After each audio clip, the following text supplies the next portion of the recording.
Bueno, y ahora ya para finalizar el acto de la enfermedad de ELA,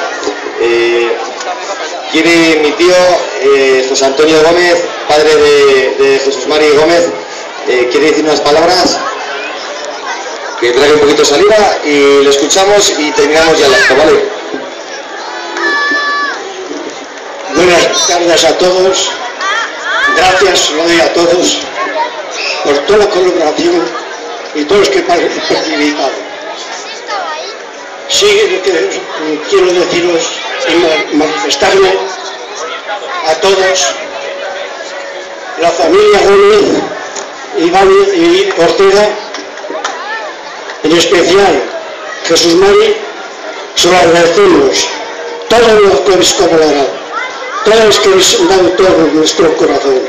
Gracias, seguir en esa línea para esas enfermedades tan fuertes y tan graves. Sí, hay que derrotarlas, por favor. Gracias a todos.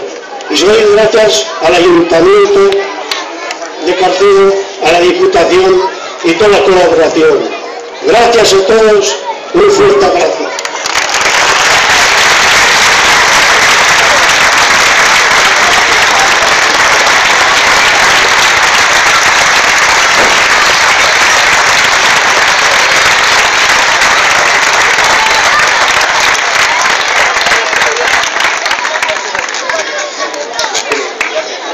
Bueno, ahora ya hemos terminado el acto de la enfermedad de ELA y vamos a empezar con el tema de entrega de premios a todos los vencedores, ¿vale?